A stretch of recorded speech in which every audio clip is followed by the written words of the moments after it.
Hello and a very good evening, everyone. Welcome to the Nightline. I am Radzi Ahmad. And here with me, Cheryl Chamina. As always, thank you for tuning with TVS Nightline. So, Radzi, to the headlining stories. All right. The Sultan of Perak, Sultan Nazrin Shah, has given consent for Kota Tampan Assemblyman Datuk Saarani Mohammed to be appointed as the new Menteri Besar of Perak. Comptroller of the Perak Royal Household, Datuk Abdul Rahim Muhammad, said in a statement that His Majesty has set the swearing-in ceremony at 11 a.m. tomorrow at Istana Iskandariah, Kuala Kangsar. Saarani, 59, who is also Perak UMNO chairman, will be the 14th Menteri Besar of Perak, replacing Datuk Sri Ahmad Faizal Azumu, who resigned along with all the State Executive Council members on December 5th. Saarani's nomination as the new Menteri Besar of Perak was supported by Bersatu, Barisan Nasional and PAS through an agreement reached during a discussion involving the three parties today. The Perak Dun has 59 state assemblymen, with UMNO having the most seats at 25, followed by DAP with 16, Amanah with 5, Bersatu with 5, PKR with 3 and PAS with 3, while Gerakan and Independent have 1 seat each. Right. Now, the Sarawak government will set up a religious secondary school using the international syllabus from Singapore's Madrasah Al-Junaid Al-Islamiyah.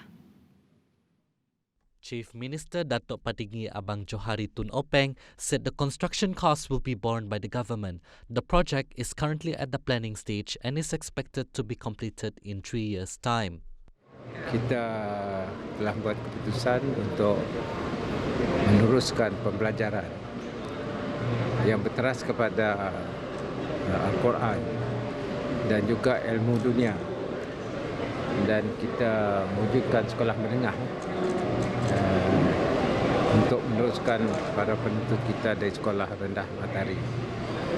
Dan sekolah menengah ini kita bekerjasama dengan Al-Junaid International School di Singapura. He said this when officiating the 10th anniversary of Mahat Tafiz Tun Abdul Rahman Yaakob or Matahari at Mashma Tuanku Abdul Halim Muazzam Shah Hall in Kuching. Abang Johari said the new school will be located near the current Matahari Primary School and will be equipped with facilities that are relevant to the modern-day education approach.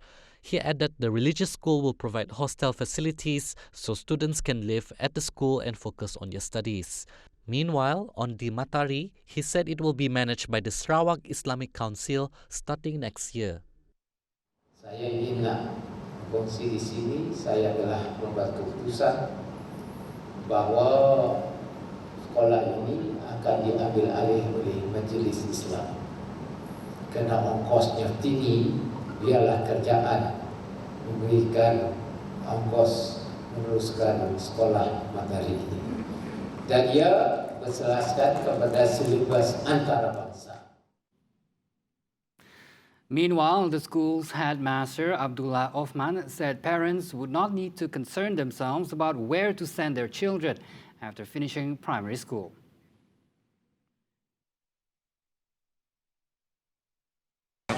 Okay, seperti apa yang diumumkan oleh Yang Berhormat Ketua Menteri.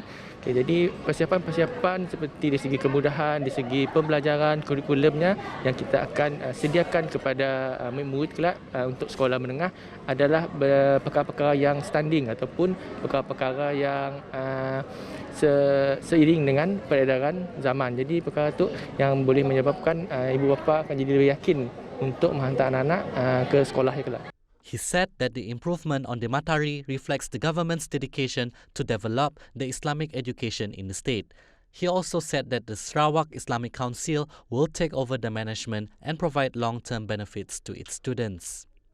Jadi harapan memanglah besar harapan kita bila suatu pengambilan itu melibatkan perkara yang besar. Jadi kita harap apa yang dah kita usahakan pada mulanya dapat diteruskan, okay, sama ada ditambah baik ataupun akan jadi lebih baik daripada sekarang. The establishment of the Matahari was the brainchild of Tun Pehin Sri Abdul Taib Mahmud when he held the position of Chief Minister and Chairman of Sarawak State Mosque Welfare Trust Board. Matahari aims to produce more students who are able to recite the Al-Quran. There will be no compromise. Now, this was asserted by Sarawak Disaster Management Committee, or SDMC, on the issue pertaining to employment of illegal workers. Deputy Chief Minister Tan Sri James Dimamasing said stern action will be taken against employers who employ illegal foreign workers during the pandemic period. As of now, the 4 positive cases have been traced and their employers have been identified for illegal action. He added that the committee will not hesitate to take stern action against who violate the law, which does not only apply to plantation owners but also to all other sectors. The acting SDMC chairman stressed that the committee is adamant and serious in controlling the spread of the COVID-19 virus. Military personnel from the 1st Battalion Royal Malay Regiment foiled an attempt by 3 illegal immigrants entering the country. And the 1st Malaysian Infantry Division spokesperson said its personnel were carrying out an inspection on the security border when they spotted a group of individuals walking via the illegal route in Kampung Kedai LUNDU around 10 p.m. The trio were of illegal immigrants from Semunying and wanted to work illegally in Malaysia. They have been sent to the LUNDU police headquarters for further action. Throughout the duration of the COVID-19 pandemic, regular patrols are routinely carried out to monitor the entry points and prevent trespassing. Ops Benteng have been activated since May under the National Task Force NTF to curb the encroachment of illegal immigrants entering the country via illegal route. Hello there and welcome back. Now, in a bid to sidestep COVID-19, the Sarawak Ministry of Tourism, Arts and Culture has launched a comprehensive 2021 calendar of tourism events with a focus on domestic and ecotourism. In the bid to fully support the tourism industry rebound, 117 events were included in the calendar.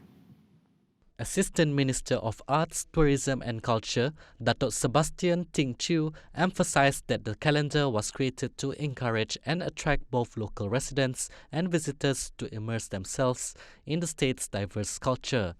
This is in line with the government initiative to revive the tourism sector due to the COVID-19 pandemic. Reviewing the matter, Ting also pointed out that the focus will be on ecotourism and community-based tourism as part of domestic tourism. This will include encouraging more participation from local industry players. For next year, the ministry will focus on ecotourism. Number 2 will be our community-based tourism, i.e. more on the domestic tourism, so to speak. We like to encourage our own local, in the rural area especially, to go into providing homestay. This is in line of our ministry this year, promoting domestic tourism. Forecasting that the international arrivals would remain very minimal in the first half of 2021, STB and MOTAC will continue to push for local destinations, attractions and experiences. Next year, beginning of next year, and probably the first half of the year, international tourist arrival will still be very minimal. So because of that, Sarawak Tourism Board has been very active, and together with MOTAC and our ministry, of course, will continue to focus on domestic tourism. He said this after chairing the 3rd and final Sarawak Tourism Coordination Committee meeting for this year at Borneo Convention Centre, Kuching. Malaysia recorded 959 new COVID-19 cases and 5 more deaths on Wednesday. According to Health Director General Tan Sri Dr. Noor Hisham Abdullah, the total number of active cases stands at 10,748, while the number of recoveries was 1,068, bringing the cumulative total of recovery cases to 65,124.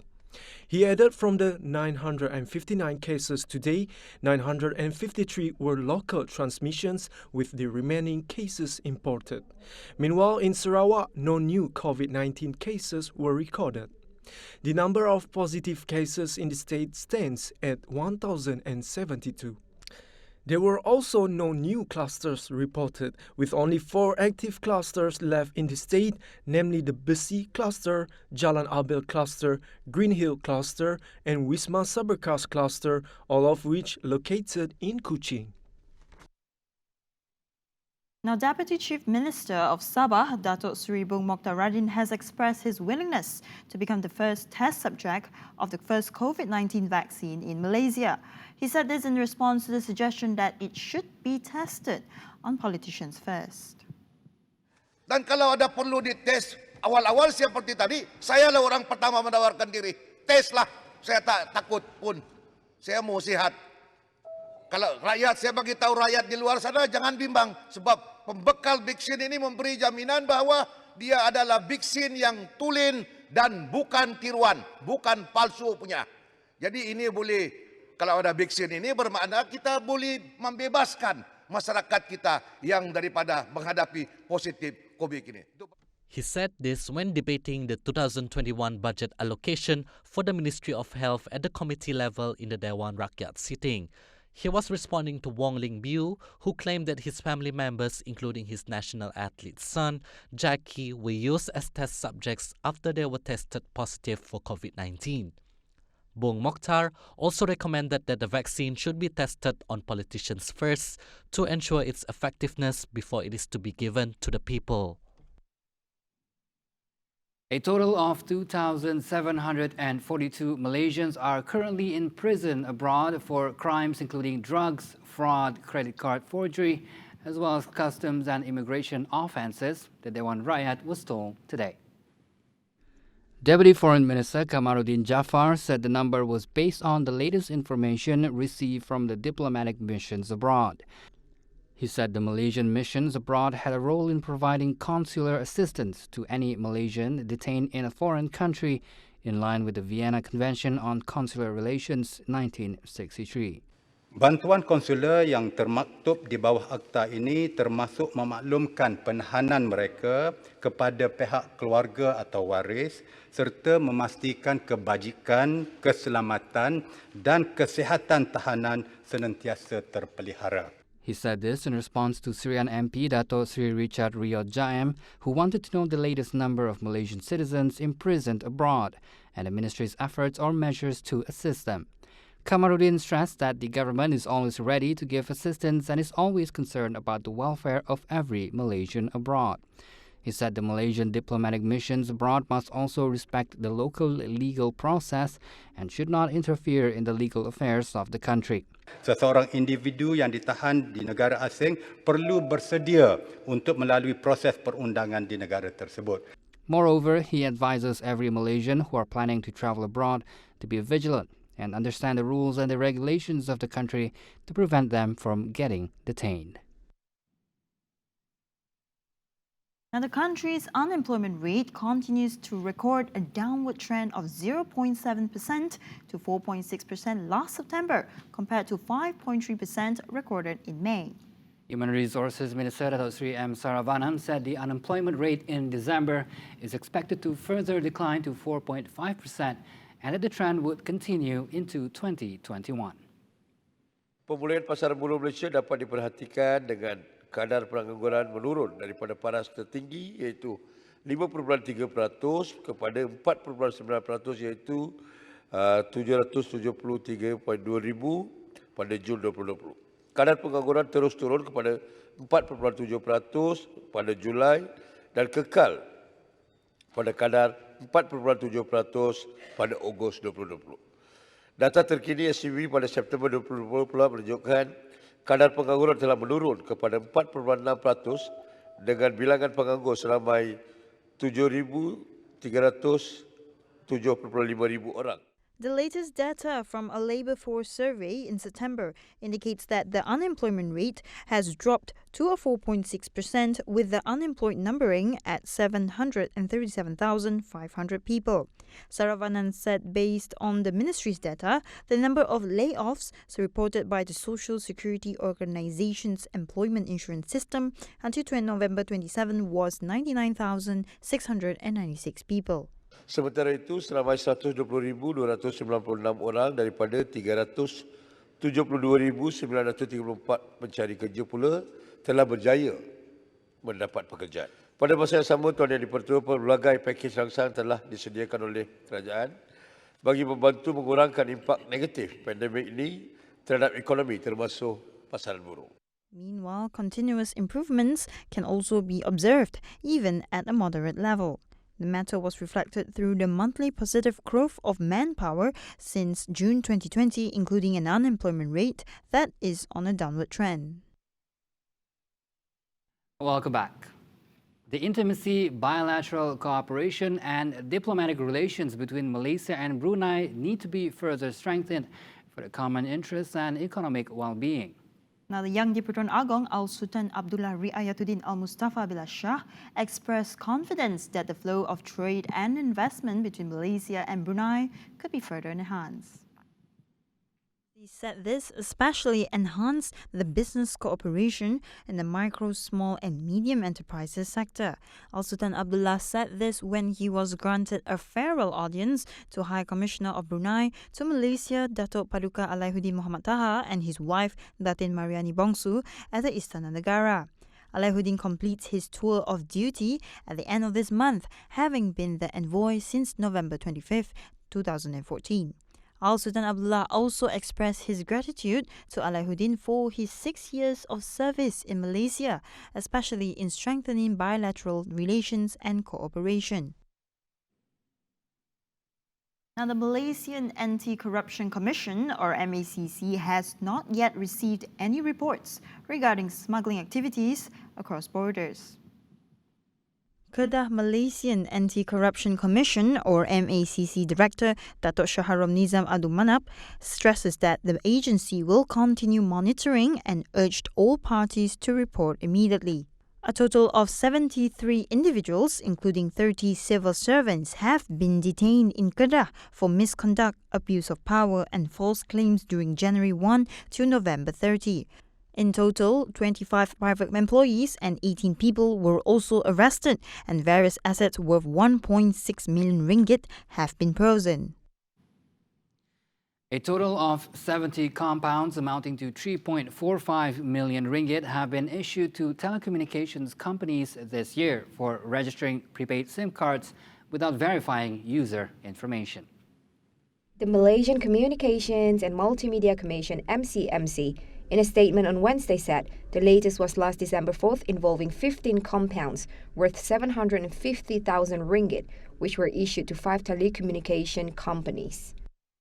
It said the compound was issued for an offence under Section 127 of the Communications and Multimedia Act 1998, which provides for a fine not exceeding 100,000 ringgit or imprisonment for 2 years or both upon conviction. Citing a news report from Bernama, the compounds issued on December 4th were to Digi Telecommunications Sdn Berhad, totaling 5 and worth 250,000 ringgit, followed by Maxis Broadband Sdn Berhad with 4 compounds, 200,000 ringgit. This is then followed by U Mobile Sdn Berhad with 3 compounds worth 150,000 ringgit, Tune Talk Sdn Berhad 2 compounds worth 100,000 ringgit, and YTL Communications Sdn Berhad 1 compound for 50,000 ringgit. Right. Now, the police have crippled drug syndicate GENG APOI in Sungai Merah, Cebu by seizing drugs worth over 15,000 ringgit that were to be distributed to 1,493 addicts yesterday. A team of police from Sarawak Contingent Police Headquarters IPK raided and inspected a residential house at Jalan Wawasan, Cebu. Sarawak Police Commissioner Dato' ID Ismail said during the raid and inspection, 2 local men, 1 foreign man from China and 3 local women were detained. Also seized were cash amounting to 6,556 ringgit and a vehicle of Perodor make with an estimated value of 70,000 ringgit. According to him, the case is being investigated under Section 39B of the Dangerous Drugs Act 1952, which carries a mandatory death sentence upon conviction. And that concludes the Nightline. As always, I am Radhi Ahmad. And here with me, Cheryl Shamina. And of course, thank you for joining us tonight. We'll see you next time. Have a good night. Stay safe. Bye-bye.